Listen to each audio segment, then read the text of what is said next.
Hello friends, स्वागत है आपका पुलिस एक्ट के इस नेक्स्ट क्लास में। इस क्लास में हम लोग डिस्कस करेंगे पुलिस अधिकारियों के कर्तव्य।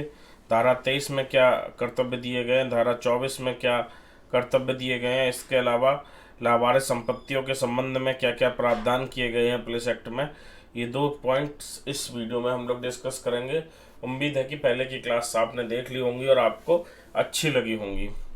ठीक है, तो धारा 22 में पुलिस अधिकारियों के कर्तव्य दिए गए हैं। पुलिस अधिनियम 1861 के तहत हमेशा कर्तव्यारूढ़ समझा जाएगा, ये लिखा हुआ है किसमें? पुलिस एक्ट की धारा 22 में। तो मतलब ये हो गया कि पुलिस अधिकारी की जो ड्यूटी है वो हमेशा की हो गई। कब की? हमेशा। और हमेशा का मतलब क्या हो गया? 24 आवर्स। ठीक है, मतलब पुलिस अधिकारी हमेशा कर्तव्यारूढ़ समझा जाएगा, उसको हमेशा ऑन ड्यूटी माना जाएगा। तो इसीलिए कहा जाता है, कभी कभी किसी पुलिस वाले से बात कीजिए तो वो कहते हैं हमारी तो 24 घंटे की ड्यूटी है। तो जो पुलिस अधिकारियों की 24 घंटे की ड्यूटी है वो किस धारा में लिखा हुआ है? धारा 22 में। ठीक है, धारा 22 कहती है कि पुलिस अधिकारियों का कर्तव्य है कि वो हमेशा कर्तव्यारूढ़ रहें, मतलब ऑन ड्यूटी रहें। ठीक है, क्वेश्चन आपसे पूछा जा सकता है कि पुलिस अधिकारियों की जो ड्यूटी है उसके घंटों के संबंध में किस धारा में प्रावधान है? तो धारा 22 में प्रावधान है। या पूछा जा सकता है पुलिस अधिकारी हमेशा ऑन ड्यूटी रहें, ये किस धारा में प्रावधान है? तो धारा 22 में प्रावधान है। तीसरा क्वेश्चन इस तरीके से बन सकता है कि पुलिस अधिकारियों की ड्यूटी कितने घंटों की होती है? 8 घंटों की, 16 घंटों की, 24 घंटे की, या फिर इनमें से कोई नहीं? तो आपका आंसर होगा 24 आवर्स। या ऑप्शन ये भी दे सकते हैं हमेशा की। तो पुलिस अधिकारियों की हमेशा कर्तव्यारूढ़ रहने की ऑन ड्यूटी रहती है। ठीक है, तो ये छोटा सा पॉइंट है लेकिन याद रखिएगा क्योंकि पूछा जा सकता है। प्रत्येक पुलिस अधिकारी को साधारण पुलिस जिले के किसी भी भाग में नियोजित किया जा सकता है और जहां उसको नियोजित किया जाएगा वो वहां पर ड्यूटी देने जाएगा। तो पुलिस अधिकारी को साधारण पुलिस जिले के किसी भी भाग में नियोजित किया जा सकता है, ये किस धारा में लिखा हुआ है? तो ये भी धारा 22 में लिखा हुआ है।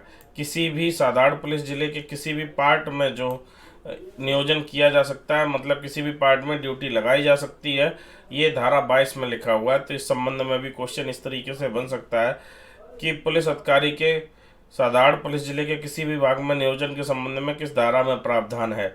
या पुलिस अधिकारी के साधारण पुलिस जिले में नियोजन के संबंध में धारा 22 में क्या प्रावधान है? तो वह किसी विशेष जिले में लगाया जाएगा या उसका स्थानांतरण नहीं किया जा सकता, या वह कहीं भी ड्यूटी लगाई जा सकती है या एक ही जगह ड्यूटी लगाई जाएगी।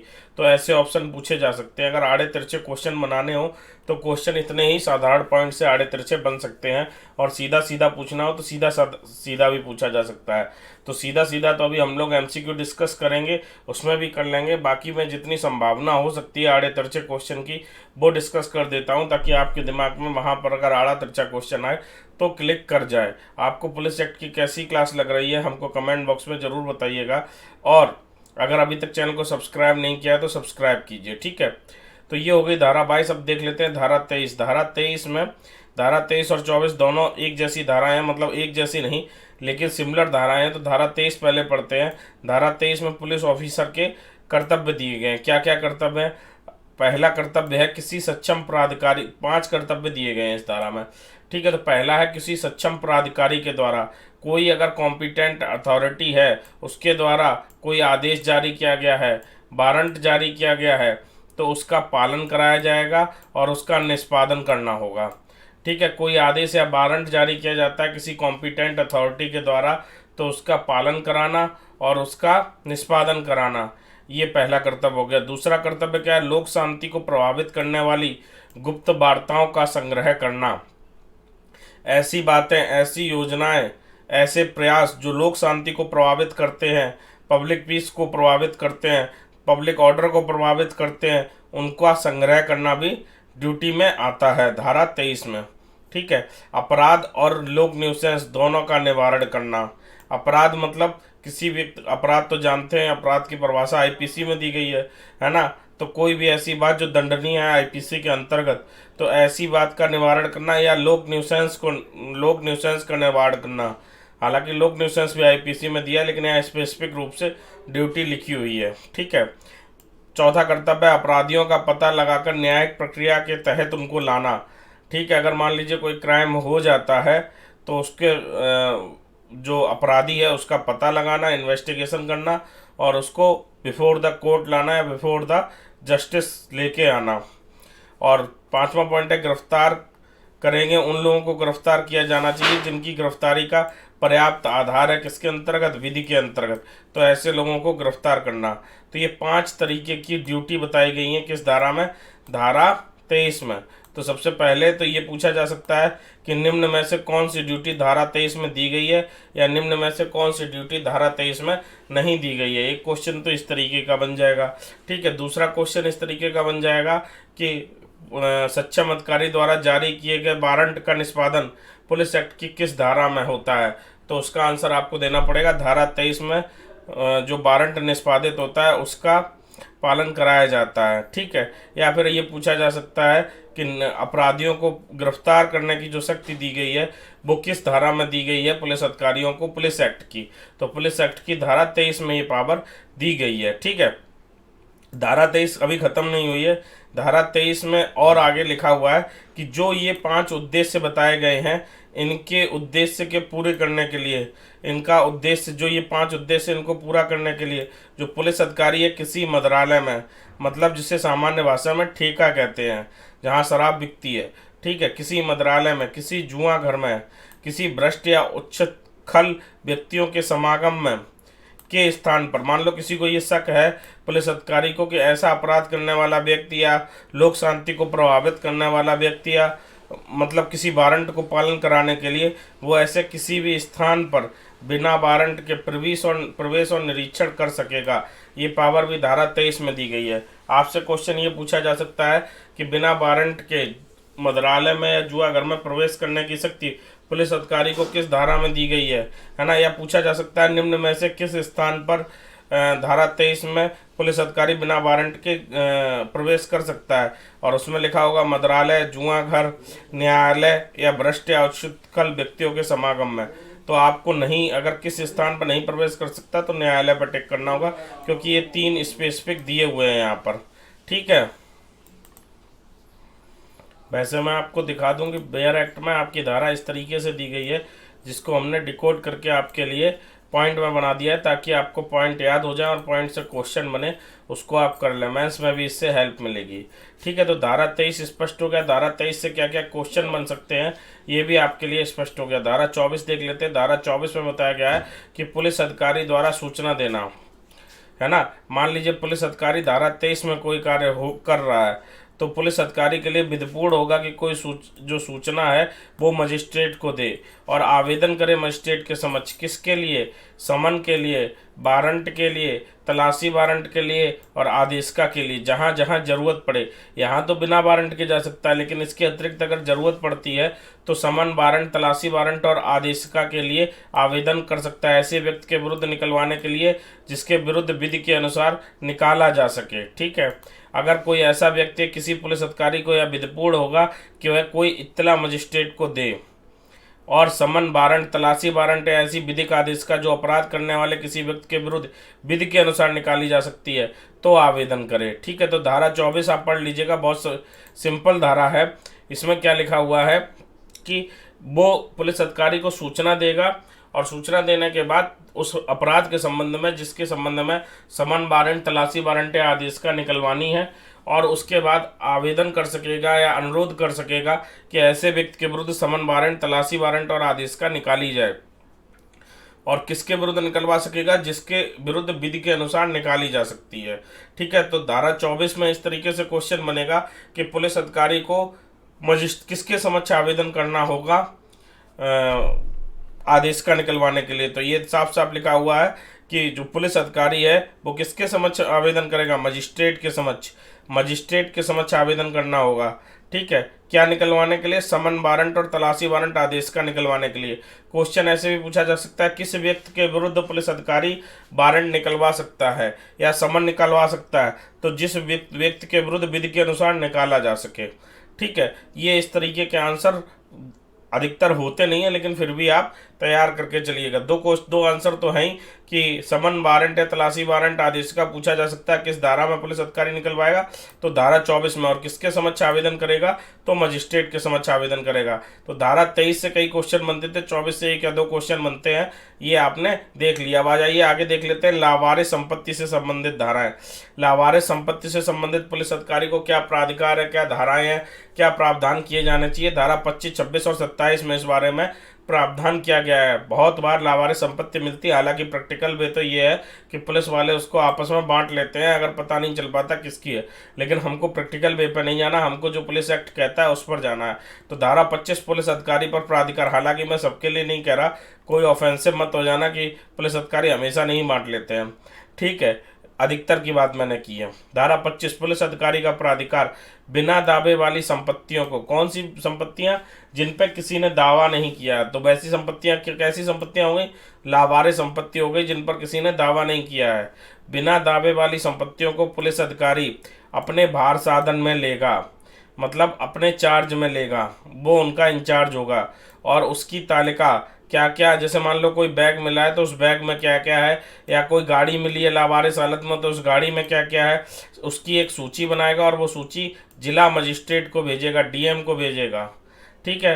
फिर ऐसी संपत्ति के बयान के लिए जिला मजिस्ट्रेट से मार्गदर्शन प्राप्त करेगा और उसका अनुपालन करेगा, ठीक है।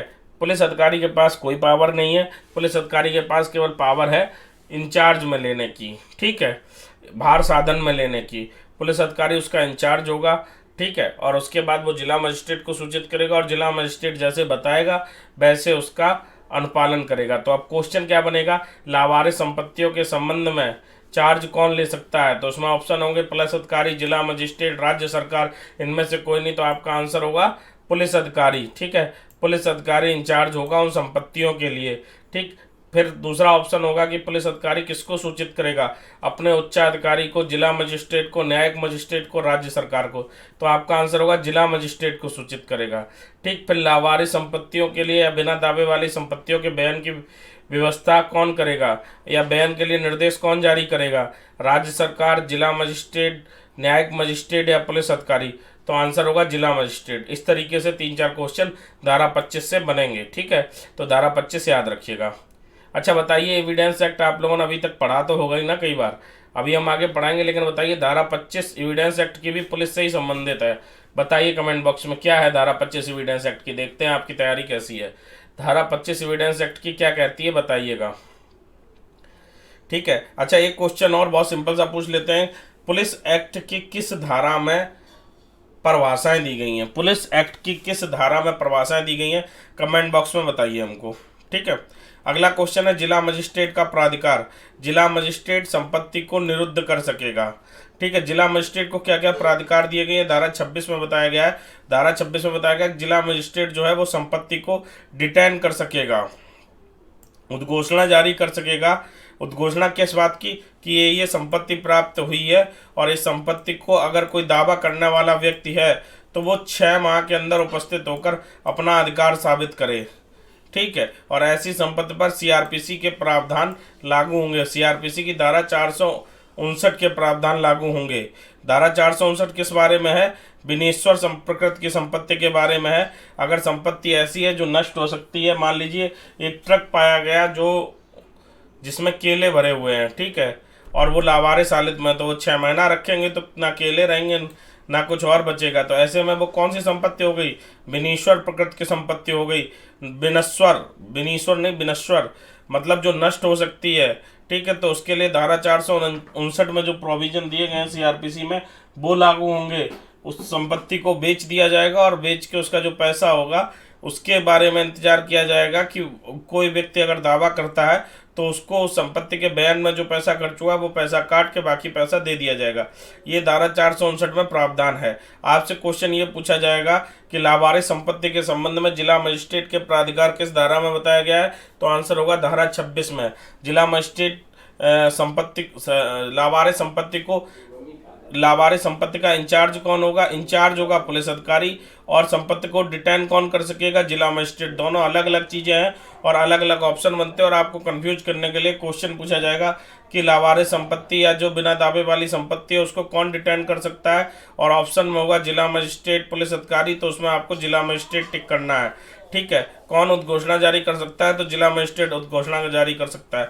और बहुत बार पूछा हुआ क्वेश्चन ये कि कितने दिन के अंदर कोई व्यक्ति लावारिस संपत्ति के बारे में दावा कर सकता है, तो ये आपसे पूछा गया है बहुत बार, आप याद रखिएगा 6 माह के अंदर कोई व्यक्ति दावा कर सकता है।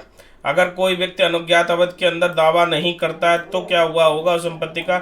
ये धारा 27 में बताया गया है कि मान लो 6 माह हो गए और कोई व्यक्ति ने दावा नहीं किया कि ये लावारिस संपत्ति मेरी है, तो उस लावारिस संपत्ति का क्या होगा? तो ऐसी लावारिस संपत्ति जिला मजिस्ट्रेट के आदेश के अधीन विक्रय कर दी जाएगी। ऐसी लावारिस संपत्ति जिला मजिस्ट्रेट के आदेश के अधीन बेच दी जाएगी। ठीक है। और धारा 26 व 27 में बेची गई कोई संपत्ति है, जो धारा 26 में 6 महीने वेट करके बेची गई है या विनिश्वर प्रकृति के तुरंत बेची गई है, उस संपत्ति के विक्रय से प्राप्त जो धन होगा वो कौन लेगा? क्या जिला मजिस्ट्रेट लेगा? क्या पुलिस अधिकारी लेगा? नहीं, वो धन कौन लेगा? वो धन लेगा राज्य सरकार। राज्य सरकार का जो ट्रेजरी डिपार्टमेंट है उसमें वो धन जमा कराया जाएगा। तो ये हो गई लावारिस संपत्ति से संबंधित धाराएं। पूछा जाएगा ऐसी लावारिस संपत्ति जिसके ऊपर कोई दावा नहीं करता, उसके बारे में प्रावधान, उसका बयान के बारे में प्रावधान कहाँ दिया गया है? तो धारा 27 में दिया गया है। ऐसी संपत्ति का क्या किया जाएगा? राज्य सरकार के अधिकार में रख दी जाएगी, मजिस्ट्रेट के अधिकार में रखी जाएगी, बेच दी जाएगी। तो आंसर होगा कि ऐसी संपत्ति का विक्रय कर दिया जाएगा 6 माह इंतजार करने के बाद, अगर वह विनश्वर प्रकृति की नहीं है तो। और विनश्वर प्रकृति की है तो फिर उचित समय पर बेच दी जाएगी ताकि उस संपत्ति के पैसे वसूल हो सकें। ठीक है। तो इस तरीके से धारा आपने 25, 26, 27 बहुत अच्छे से देख ली होंगी। अब आगे चलते हैं।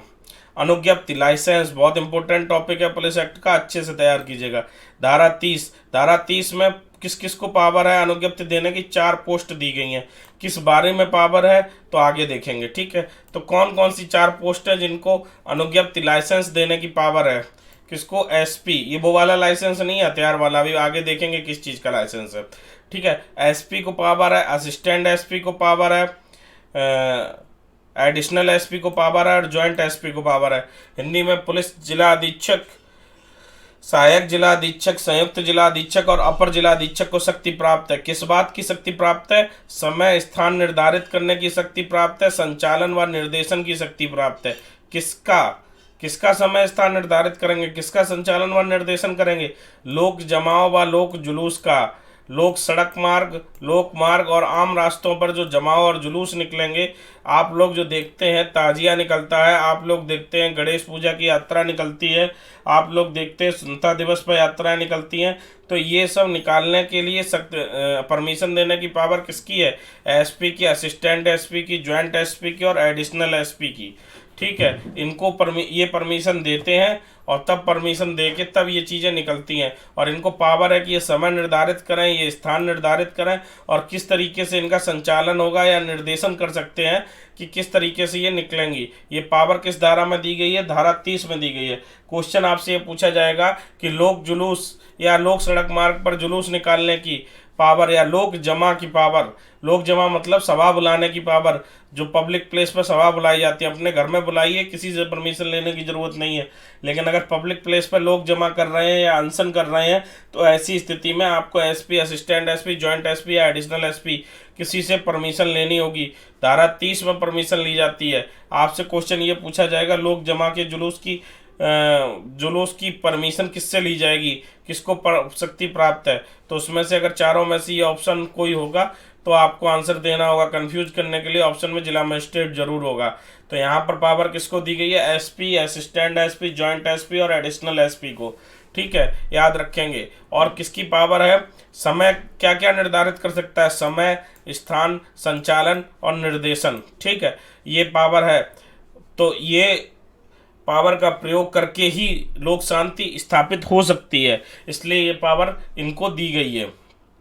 देखिए, जब किसी व्यक्ति को कोई जिम्मेदारी दी जाती है तो उसके बाद उसको पावर भी तो देनी पड़ती है ताकि वह उस जिम्मेदारी का निर्वहन कर सके। इसलिए ये लाइसेंस इन लोगों को इस धारा में दिया गया है। ठीक है, अब वो लाइसेंस देते समय क्या क्या ध्यान रखेंगे? तो अगर सक्षम प्राधिकारी को समाधान हो जाए, ये सक्षम प्राधिकारी हैं चारों, ठीक है, इनको समाधान हो जाए कि कोई व्यक्ति या व्यक्तियों का कोई समूह है, कोई सभा या जुलूस करना चाहता है, मान लो उनको कहीं से सूचना मिल जाए, है ना, या फिर उनको किसी प्रकार से ये भरोसा हो जाए या कोई पोस्टर देख लें, पंपलेट देख लें कि ऐसा करना चाहते हैं, तो डीएम और एसडीएम ऐसे आयोजक से, डिस्ट्रिक्ट मजिस्ट्रेट और सब डिविजनल मजिस्ट्रेट ऐसे ऐसे आयोजक से, जो उसको आयोजन कर रहा है, सम्मेलन बुलाने या जुलूस को निकालने के लिए, लाइसेंस लेने के लिए, आवेदन करने के लिए कह सकेगा, और ये बाय रिटन ऑर्डर हो सकेगा, ठीक है। मतलब जैसे मान लीजिए डीएम या एसडीएम है, उनको ये पता चल जाता है कि कोई जुलूस होने जा रहा है, कोई यात्रा निकलने जा रही है, कोई लोग जमा होने जा रहे हैं, तो ऐसे में वो जो उसका आयोजक होगा उससे डीएम या एसडीएम कह सकते हैं कि आप पहले इसकी परमिशन ले लीजिए तब ही निकालेंगे, और अगर आप परमिशन नहीं लेंगे तो हम आपको रोक देंगे, हम आपको ऐसा कार्य नहीं करने देंगे। और ऐसा बहुत बार बहुत देखने को मिलता है, ठीक है। जब अनशन होने जा रहे होते हैं और चीज़ें होती हैं तब पता चलता है पुलिस ने परमिशन कैंसिल कर दी, डीएमएसपी ने परमिशन कैंसिल करा दी, ये सब कंडीशंस बनती हैं, ठीक है। तो धारा 30 का सेकंड क्लॉज जो है वो डीएम एसडीएम की पावर देता है कि वो ऐसे आयोजक को कह सकते हैं कि आप लाइसेंस लो। आपसे क्वेश्चन ऐसा पूछा जाएगा कि अगर किसी सभा के बारे में पता चलता है तो उनको लाइसेंस लेने का निर्देश कौन दे सकता है, तो वहाँ पर आपको आंसर देना डीएम या एसडीएम। वहाँ पर आपको SP, assistant SP, joint SP या एडिशनल एसपी नहीं कहना है। हालांकि प्रैक्टिकल वे में अलग चीज़ें, प्रैक्टिकल वे में तो थानेदार भी कहता है कि पहले परमिशन लाओ, लेकिन यहाँ पावर किसको दी गई है वो देखना है हम लोगों को, ठीक है। धारा 30 का सब क्लॉज 3 कहता है मजिस्ट्रेट आवेदन प्राप्त होने पर अनुज्ञप्तधारी के नामों को निर्दिष्ट किया जाएगा, शर्तों को पर निर्धारित करेगा और आवेदन पर कोई शुल्क नहीं लिया जाएगा, ठीक है। अगर आवेदन प्राप्त हो जाता है तो अनुज्ञप्तधारी किसके लिए लाइसेंस किसकी बिहाफ पर दिया जा रहा है, ये उस आवेदन जो अनुज्ञप्ति दी जाएगी, जो परमिशन दी जाएगी, उसमें कोई जिम्मेदार व्यक्ति होगा, कल को कोई गड़बड़ हो गई तो कौन जिम्मेदारी लेगा, तो उसके लिए अनुज्ञप्तधारी जो होगा उसका नाम स्पष्ट रूप से लिखा होगा उस आवेदन में, ठीक है। और वहाँ पर शर्तें लगाएगा कि इतने से इतने बजे तक या ऐसे ऐसे आप ये जुलूस निकाल सकते हैं, तो इसके लिए वो पूरी तरीके से अनुज्ञप्तधारी के नाम निर्दिष्ट होंगी और शर्तें लगाएगा, उन शर्तों का उनको पालन करना होगा, ठीक है। और अगर वो शर्तों को पालन नहीं करते हैं तो इस अधिनियम के अनुसार उन पर कार्रवाई होगी। यहाँ पर मजिस्ट्रेट की जगह यहाँ पर सक्षम प्राधिकारी कर लीजिएगा, ठीक है, सक्षम प्राधिकारी। और सक्षम प्राधिकारी कौन कौन है, यहाँ पर SP, additional SP, joint SP और असिस्टेंट एसपी, ये याद कर हो जाए आपको, इसलिए मैं बार बार आपको रिपीट कर रहा हूँ। तो सक्षम प्राधिकारी आवेदन प्राप्त होने पर क्या करेगा, अनुज्ञप्तधारी के नामों को निर्दिष्ट करेगा। लाइसेंस में क्या क्या होना जरूरी है ये ऑप्शन में पूछा जा सकता है, तो एक तो नाम होना जरूरी है, और शर्तें, क्या क्या शर्तें होंगी जिनके तहत वो कार्य किया जाएगा ये भी लाइसेंस में बताया जाएगा, ठीक है। और परंतु कहता कि आवेदन का कोई शुल्क नहीं लिया जाएगा, ठीक है। तो आवेदन का कोई शुल्क नहीं लिया जाएगा, यहाँ पर मजिस्ट्रेट की जगह क्या कर लेंगे आप, सक्षम प्राधिकारी, ठीक। आवेदन का कोई शुल्क नहीं लिया जाएगा। आपसे ये भी पूछा जा सकता है कि लोग जुलूस निकालने के लिए या जुलूस निकालने के लिए आवेदन करने पर कितनी फीस लगेगी, तो वो 0 है, 0 फीस, ठीक है। तो अनुज्ञप्तधारी के नाम निर्दिष्ट होगा और शर्तें उसमें लिखी जाएंगी, ठीक। अब इसके तहत जो धारा 30(4) है इसमें बताया गया त्यौहार और समारोह के अवसर पर मार्ग पर कितना संगीत हो यह भी निर्धारित कर सकेगा। जो सक्षम प्राधिकारी होगा वो त्योहारों और समारोह के अवसर पर मार्ग पर कितना संगीत हो यह भी निर्धारित कर सकेगा। आपसे क्वेश्चन केवल इतना पूछा जाएगा, त्योहारों या समारोह पर संगीत निर्धारित करने की शक्ति किस धारा में दी गई, तो धारा 30(4). धारा 30 काफ़ी बड़ी है लेकिन इससे एक क्वेश्चन आने की संभावना है, इसलिए इसको बहुत अच्छे से पढ़ लीजिएगा।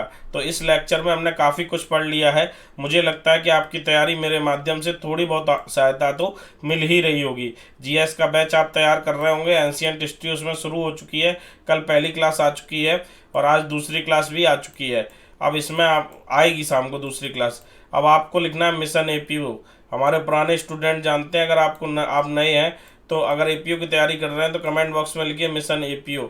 इससे मुझको पता चलता है कि आपको क्लास से हेल्प मिल रही है। बाकी जो क्वेश्चन मैंने पूछे उनके आंसर जरूर दीजिए, क्योंकि अगर आप एक्टिव रहेंगे तभी आप अच्छे से तैयारी कर पाएंगे। बहुत अच्छे से तैयारी कीजिए। अगर कोई चीज़ ऐसी है जिस पर आप चाहते हैं कि मैं वीडियो बनाऊं तो वो भी कमेंट बॉक्स में बताइए, वरना एक कमेंट तो आप कर ही सकते हैं। मैं आपको पूरा ये मटेरियल टेलीग्राम पर PDF फॉर्मेट में उपलब्ध करा रहा हूँ और बिल्कुल पेड क्लास जैसे पढ़ाता हूँ वैसे ही आपको यूट्यूब पर पढ़ा रहा हूँ। तो इसके बदले आपको क्या करना है, आपको केवल 2 काम करने, चैनल को सब्सक्राइब करना है, वीडियो को लाइक करना है और एक कमेंट करना है। ठीक है, इतना करते रहिए और अपनी अच्छे से तैयारी करते रहिए। कल फिर मिलेंगे पुलिस एक्ट की अगली क्लास में और शाम को मिलेंगे GS की क्लास में। धन्यवाद।